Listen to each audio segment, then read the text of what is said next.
Hello and welcome दोस्तों, AIOTF YouTube channel में आप सभी का बहुत बहुत स्वागत है। तो दोस्तों, आज का अपना जो टॉपिक है वह है प्राथमिक सहायता। हालांकि दोस्तों, इस टॉपिक के बारे में आपको पता होगा, लेकिन अगर एग्जाम में 5 नंबर का प्रश्न आता है तो आपके पास शब्द कम पड़ जाते हैं लिखने के लिए, क्योंकि जो टॉपिक आपको थोड़ा सा भी आता है आप उसे पूरा नहीं पढ़ते हैं। तो ऐसा ही आपको अब लग रहा होगा कि प्राथमिक सहायता तो फर्स्ट एड अपन के इसको बोलते हैं, ये आपको भली भांति आता है, लेकिन आपको इसे पढ़ने की ज़रूरत रहती है, क्योंकि प्राथमिक सहायता में से ही कई बार प्रश्न बनते हैं। दोस्तों, अपन इस PDF के टॉपिक को स्टार्ट करें उससे पहले थोड़ी सी जानकारी मैं आपको फिर से बता देता हूँ। जो प्राथमिक सहायता होती है वह दोस्तों किसी भी दुर्घटना या फिर अकस्मात हुई बीमारी को तुरंत दोस्तों जो भी अपने पास संसाधन उपलब्ध हैं उनसे उसका उपचार करना ही प्राथमिक उपचार कहलाता है। ये दोस्तों पूर्ण उपचार नहीं होता है। इससे अपन जो भी बीमारी हुई है, जो भी दुर्घटना हुई है या जो हमें पीड़ा हो रही है उससे अपन छुटकारा तो नहीं पा सकते, लेकिन जब तक अपन चिकित्सक के पास पहुंचते हैं तब तक के लिए इससे आराम हो जाता है। साधारण शब्दों में अगर अपन बात करें दोस्तों, तो दुर्घटना के तुरंत बाद जो पहली सहायता दी जाती है वही दोस्तों प्राथमिक सहायता कहलाती है। इसमें दोस्तों ज़रूरी नहीं है कि अगर आपको बुखार आया है तो आपको कोई विशेष गोली दवाई की ज़रूरत होगी। नहीं, अगर आप घरेलू इलाज भी करते हैं तो वह भी दोस्तों प्राथमिक सहायता के अंतर्गत आएगा। तो यहाँ तक दोस्तों क्लियर हो गया प्राथमिक सहायता क्या होती है। तो प्राथमिक सहायता इंग्लिश में इसे फर्स्ट एड भी कहते हैं। और आपने देखा होगा दोस्तों, जैसे मोटरसाइकिल है या फिर जो व्हीकल्स होते हैं उन सभी में फर्स्ट एड किट भी रखी जाती है। उसमें दोस्तों कई प्रकार की सामग्री होती है, जैसे कुछ ट्यूब होते हैं, पट्टी होती है उसके अंतर्गत, उसके बाद में दोस्तों गर्म पट्टी भी उसके अंतर्गत होती है। तो इस तरह से दोस्तों प्राथमिक सहायता बॉक्स के अंतर्गत में ये चीज़ें सम्मिलित की गई हैं। अब यहाँ पर दोस्तों कुछ अपन बात भी करेंगे कि अगर ऐसी स्थिति उत्पन्न हो जाए तो उस समय प्राथमिक सहायता कैसे दी जाती है। तो दोस्तों प्राथमिक सहायता हमारा टॉपिक है, और प्राथमिक सहायता के बारे में देख सकते हैं आप, दुर्घटना के तुरंत बाद दिया जाने वाली पहली जो सहायता होती है जो उपस्थित सामग्री द्वारा दी। याद रहे दोस्तों, इसमें अपने पास जो भी सामग्री उपस्थित है उसका अपन उपयोग ले रहे हैं, उसके द्वारा दी गई सहायता को अपन प्राथमिक सहायता कहते हैं। अब दोस्तों प्राथमिक सहायता भी ऐसा नहीं है कि कोई भी दे दे, उसके बारे में उसे थोड़ा बहुत ज्ञान होना चाहिए कि प्राथमिक उपचार कैसे किया जाता है, प्राथमिक सहायता कैसे दी जाती है। जो प्राथमिक सहायता होती है उसी को प्राथमिक चिकित्सा या प्राथमिक उपचार कहते हैं। अब अपन बात करते हैं दोस्तों कि कुछ बीमारियां हैं, कुछ दुर्घटनाएं हैं, कुछ ऐसी दोस्तों तकलीफ़ें हो जाती हैं, तो उनसे अपन किस प्रकार से प्राथमिक सहायता करके, प्राथमिक उपचार करके थोड़ी देर के लिए आराम पा सकते हैं।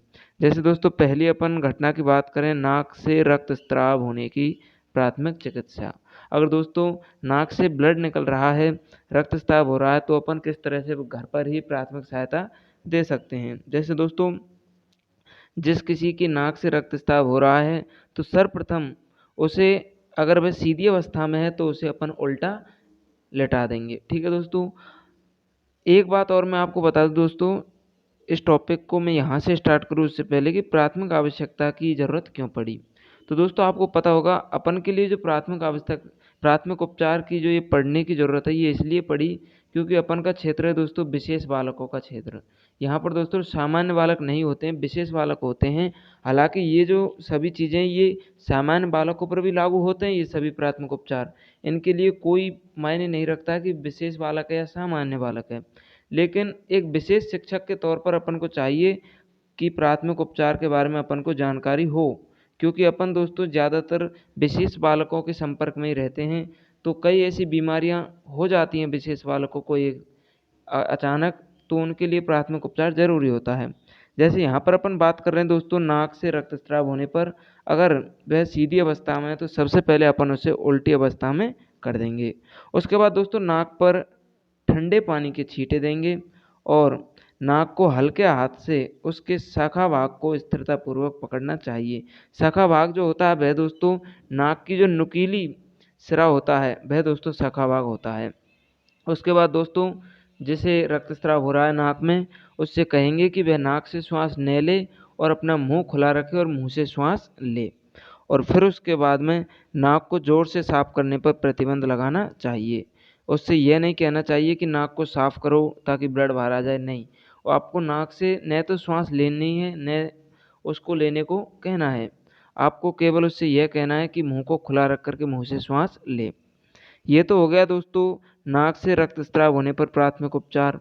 तो इस तरह से अगर एग्जाम में प्रश्न आता है तो अपन को सीधी लाइन में उत्तर नहीं लिखना है, अपन को दोस्तों ऐसे ही पॉइंट वाइज उत्तर लिखना है ताकि आपकी कॉपी भी ज़्यादा भरे और जांचकर्ता को अच्छा भी महसूस हो। उसके बाद बात आती है दोस्तों प्राथमिक उपचार के समय साफ सफाई का विशेष ध्यान रखना चाहिए। अपन प्राथमिक उपचार में जो भी पट्टियाँ उपयोग में ले रहे हैं वो दोस्तों एकदम साफ़ होनी चाहिए। अपन जिस पानी का इस्तेमाल कर रहे हैं वो साफ़ होनी चाहिए। कोई विशेष प्रकार के औजार का उपयोग कर रहे हैं तो वह भी साफ़ होना चाहिए। दूसरा है दोस्तों श्वास अवरोध अगर हो जाए तो अपन किस तरह से प्राथमिक उपचार देंगे। तो दोस्तों ये जो श्वास अवरोध है या फिर नाक में ब्लड आना, ये सभी जो घटनाएं हैं इनका दरअसल एग्जामों में बहुत ही कम चांस होता है पूछने का। दरअसल एग्जामिनर में कुछ इस तरह के सवाल आते हैं जैसे पानी में डूबे हुए व्यक्ति का प्राथमिक उपचार कैसे करेंगे। उसके बाद में दोस्तों आग में जब कोई व्यक्ति जल जाता है तो फिर उसका प्राथमिक उपचार कैसे करेंगे। तो ये दोस्तों कुछ प्राथमिक उपचार जो महत्वपूर्ण है, ये भी आपको पता होने चाहिए। तो दो तो मैंने आपको बता दिए, ये तो आपको बिल्कुल पता होना चाहिए। जब व्यक्ति पानी में डूब जाता है तो उसका प्राथमिक उपचार कैसे करते हैं, और जब व्यक्ति आग से जल जाता है, कोई विशेष अंग जल जाए तो फिर उसका अपन प्राथमिक उपचार कैसे करेंगे, ये आपको पता होना चाहिए। इसके अलावा दोस्तों श्वास अवरोध के बारे में भी थोड़ा सा आपको पता होना चाहिए। यहाँ पर आप देख सकते हैं पॉइंट वाइज अपन को लिखना होता है। जैसे अगर श्वास अवरोध हो रहा है तो सबसे पहले अपन बता देंगे कि श्वास अवरोध क्यों होता है। तो दोस्तों जब ताज़ा वायु पर्याप्त मात्रा में नहीं मिल पाती है शरीर को, तो शरीर के जो महत्वपूर्ण अंग होते हैं वे मस्तिष्क के महत्वपूर्ण अंगों की गतिविधियों में कमी कर देते हैं, जिससे श्वास अवरोध उत्पन्न होता है। इसके प्राथमिक उपचार के लिए जिस व्यक्ति को श्वास अवरोध हुआ है उसे खुले स्थान पर ले जाएंगे जहाँ पर दोस्तों वायु पर्याप्त मात्रा में उसे मिले। और अगर दोस्तों श्वास अवरोध की ये बीमारी, दोस्तों श्वास की बीमारी भी इसको कहते हैं, अगर ये किसी बच्चे में है, किसी बच्चे के साथ ऐसा हो रहा है तो अपन को उसकी पीठ को हल्के हल्के से सहलाना चाहिए। और हो सके तो दोस्तों बालक से उल्टी भी करवानी चाहिए। तो ये होता है दोस्तों श्वास अवरोध का प्राथमिक उपचार। उसके बाद दोस्तों धुएं से श्वास अवरोध, कान में कोई वस्तु फंस जाए, तो ये दोस्तों ये आपको याद होना चाहिए, कान में कोई वस्तु फंस जाए। ठीक है दोस्तों, नाक में कोई असामान्य वस्तु अगर चली जाए, जैसे दोस्तों छोटे बालक जो होते हैं वो जो चौक होती है उसको अपनी नाक में ले लेते हैं, तो इसका प्राथमिक उपचार किस तरह से करना है। अगर कान में कोई वस्तु फंस जाए तो उसका प्राथमिक उपचार किस तरह से करना है, ये आपको पता होना चाहिए। इसके अलावा दोस्तों यहाँ पर एक हड्डी टूटना इस तरह से भी है। तो हड्डी टूटने का हालांकि बहुत कम पूछा जाता है, लेकिन फिर भी अपन को इसके बारे में थोड़ा सा पता होना चाहिए। हड्डी टूटना जो है इसका प्राथमिक उपचार अपन घर पर आसानी से नहीं कर सकते, तो जहाँ तक संभव होता है अपन को डॉक्टर के पास जाने तक के लिए उसे जो भी भाग टूटा है उसे कसकर बांध कर, जितना दोस्तों दर्द न हो उस हिसाब से बांध करके डॉक्टर के पास ले जाना चाहिए। इसके बाद दोस्तों जैसे मैंने अभी आपको बताया कि हाथ पैर जल जाए, तो यहाँ पर एक टॉपिक भी है दोस्तों, अगर जल जाए तो दोस्तों उस समय प्राथमिक उपचार किस तरह से करना है। लाल होना, फफोले पड़ना, झुलस जाना, ये तीनों दोस्तों जो अवस्थाएं, इनमें कौन कौन सा प्राथमिक उपचार कार्य करेगा ये आप इनमें देख सकते हैं। इसके साथ ही दोस्तों आपको मिर्गी का प्राथमिक उपचार आना बहुत ज़रूरी है, क्योंकि ये भी दोस्तों विशेष बालकों में ज़्यादातर जो प्रॉब्लम्स आती है वो मिर्गी के दौरों की आती है। तो ये एग्जाम में पूछ लिया जाता है, इसका प्राथमिक उपचार किस तरह है दोस्तों। इस अवस्था में व्यक्ति को सुरक्षित रखा जाए, जैसे दोस्तों उसे आग के नज़दीक या नुकीले पत्थरों के नज़दीक या ऊंचाई वाले स्थान पर नहीं ले जाना चाहिए, क्योंकि जब भी मिर्गी के दौरे आते हैं तो वह दोस्तों अपना शरीर का संतुलन खो देता है। तो दोस्तों अगर आग के पास ले जाएंगे हो सकता है वह आग की चपेट में आ जाए, नुकीले पत्थरों से उसे नुकसान हो सकता है, ऊंचाई से भी गिर सकता है अगर ऊंचाई वाले स्थान पर है। तो पहला उपचार तो ये रहेगा कि उसे ऐसे स्थानों पर लेके न जाएं। दूसरा है दोस्तों दौरों के बीच में उसे रोकने का प्रयास नहीं करना चाहिए, उसे बिल्कुल दोस्तों जब तक दौरे आते हैं उसको आ लेने देनी चाहिए। इसके बाद यदि वह उल्टी करे या झाग या फिर लार गिराए तो उसके सिर को एक तरफ मोड़ देना चाहिए। उसके जो झाग निकल रहे हैं मुँह में उन्हें गिरते रहना चाहिए। लोगों को उसके चारों तरफ से दोस्तों हटा देना चाहिए और उसे स्वच्छ वायु आनी चाहिए। दौरे के बाद जब वह सुस्त व निश्चित हो जाए, जब वह दोस्तों तब उसे सोने या आराम करने दें। जब वह एकदम थोड़ा-सा दौरे आ जाएँगे उसके बाद में वह एकदम स्वस्थ हो जाएगा, निश्चित हो जाएगा, उसमें थोड़ी सुस्ती आ जाएगी दोस्तों, तो फिर उसे दोस्तों आराम करने के लिए कह देना चाहिए। तो ये था दोस्तों प्राथमिक उपचार। हालाँकि दोस्तों प्राथमिक उपचार का नाम सुनते ही आपके दिमाग में ऐसा महसूस होने लग जाता है कि इसके बारे में आपको पता है। लेकिन मैं दोस्तों दावा करता हूँ बिल्कुल आप प्राथमिक उपचार की हेडिंग लिख कर के और उसमें अगर 5 नंबर का मैटर आप लिख देते हैं, अभी आप लिख के चाहें तो ट्राई कर लें।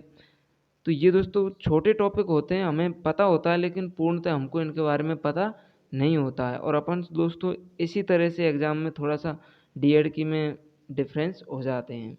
उम्मीद है दोस्तों ये वीडियो आपको पसंद आई होगी। अपन मिलेंगे नेक्स्ट वीडियो में, तब तक के लिए दोस्तों चैनल को सब्सक्राइब नहीं किया तो चैनल को सब्सक्राइब ज़रूर कर लें।